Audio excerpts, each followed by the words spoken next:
And so I'm gonna like really kind of touch power dynamics and keep moving because we can do this for like a whole week, right?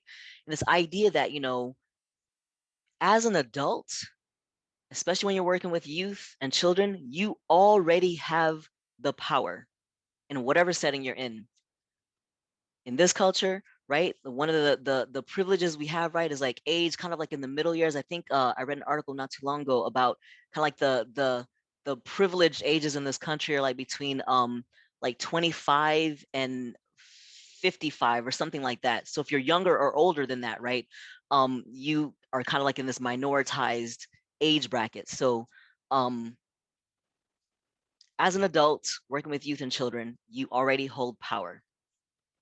And then these power dynamics shift rapidly if you are authorized in some manner by the organization. So if you're like clergy or staff or a volunteer or some kind of like authorization by the organization you're in that's working with youth, that increases your power dynamic, or if you're a cisgender adult, and again, if you're authorized cisgender adult caring for transgender youth, or if you're straight and the youth person you're dealing with is queer, or if you're white and the youth person is Black, Indigenous, or a person of color, or if you're fluent in English and the youth person is not, right?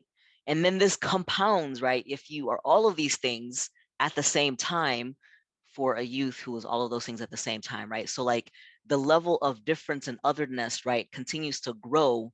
And so, being very mindful of the power dynamics that you bring into a space, especially as you're dealing with youth folk, and really anyone, I would say, but with youth folk as well, just be mindful that with the power that you have, right, you don't want to fall into this category of being someone who continuously uses language that isn't yours to use, that doesn't see you in the way that you know yourself, to be, that refuses to even learn or grow, right? To like get to know who they are, but you're just telling them who you need them to be, right? To fit into whatever that may be, whether it's like your religion or, the classroom or, group norms that are based on, societal norms of identities and whatnot, right? Because this now, whatever you were feeling with this part of the exercise, what if other people did these things to you?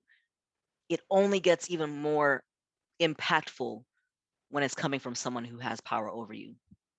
And then with youth in particular, right, in their formative years, those are things that you don't easily forget. I'm sure many of us, will remember very vividly things that happened to us, maybe from like adults or whomever else, right? That all the good stuff that maybe have happened, we may not remember it as strongly as the things that we felt slighted or unseen or invisibilized or whatever else, right? Those things have effects even into what adults we become if we become adults, right? Because that's also the reality among our youth, is that they're at higher rates for harming themselves for these kinds of things and others. So in a society that's not really LGBTQ friendly fully, it matters so deeply, how we as adults in the spaces with youth folk, how we choose to conduct ourselves so that we can at least be an oasis before they have to go back out into the world to encounter, a world that's not yet ready. And I want to emphasize yet, because we are working.